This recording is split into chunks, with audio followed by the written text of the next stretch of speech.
Morning, everyone. So, the weather today here in Taiwan is so very nice weather. Sa inyo guys, no, napakainit today. So, yung time ngayon is 8:45 in the morning. So, ito yung routine namin ni Snowy, naglalakad every morning. Mainit guys.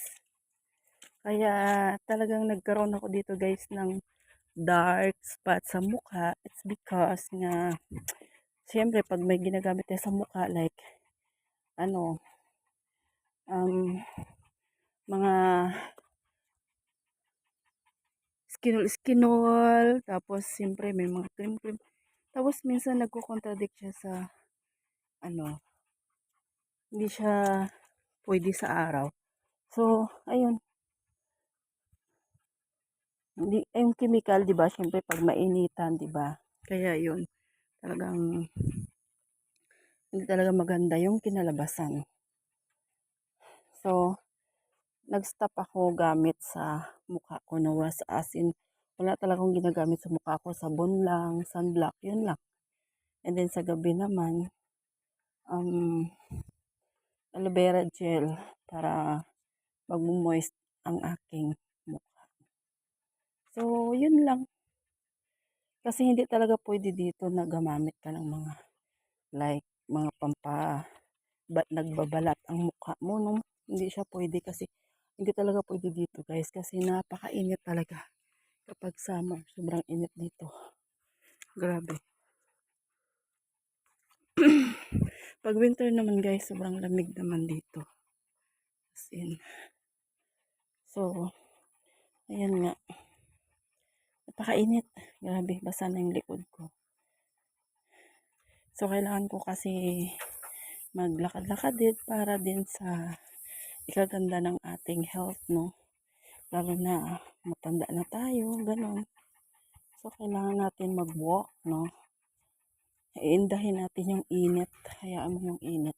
Kasi, wala pa naman siya, di pa naman siya nag-alas 9, no? So,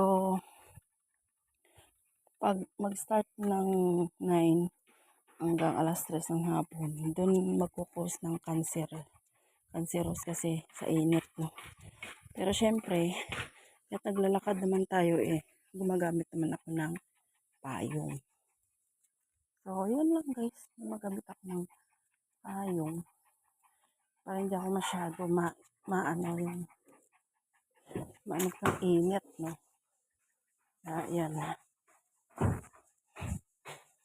Pero uwi naman nga kami, iikot lang kami dito sa may hagdan. Kasi guys, kapag inikot namin yung buong village, hindi kaya, no? Kasi sobrang init na, kasi napakalaking village talaga ito. Once na ikutin mo siya. Sobrang laking village na to guys. Talagang hanggang doon pa yan guys. So, ayan, bababa kami dito. May Snowy. Ayan. Dito sa may hagdanan. Ayan siya. So, ayan. Kasi guys, ayaw ko talagang tumaba. Ayaw ko talagang tumaba. Kung hindi lang dahil guys sa mayuma ko, talagang flat na flat ang aking tummy, no? Pero dahil meron akong mayuma, kahit na mag-exercise ako, maglakad ako, hindi talaga lilit ang aking puson, no? Dahil nga sa aking mayuma. Pero, soon, papacheck up ako uli kung need ba talaga siya operahan, magpapa-opera ako kasi wala pa naman akong as in, hindi naman kasi ako guys nagbi-bleeding ng dugo, no? Hindi ako nagbi-bleeding ng dugo like katulad ng iba na talagang pag nagregla, grabe. Kaya nagpapa-opera sila. So ako naman kasi guys, ang naramdaman ko lang kasi guys kapag niregla ko, medyo masyado siyang, alam mo yung parang malaglag. Yung puso mo. So, nangingilo, parang ganun lang. Tapos, hindi mo siya sobrang sakit, guys. Tama lang. Dysmenorrhea, ganun. So, ayun nga, guys. Pinapakiramdaman ko, yan naman sabi ng doktor. Kasi hindi naman siya cancerous, no? Tsaka sabi ng iba, yung mayuma kasi guys, natural lang yan. Kasi common kasi yan sa mga kababaihan, no? Kahit dalaga ka pa nga, pwede ka magkaroon ng mayuma. So, hindi na kasi natin alam ang mayuma kung kailan siya tutubo o hindi. So, yan. Pag hindi naman masyado sumasakit, hindi ka nagbe-bleeding ng dugo, so okay lang. Pakiramdaman mo lang kasi anytime pwede naman siyang operahan pag need na talaga o operahan. O, diba?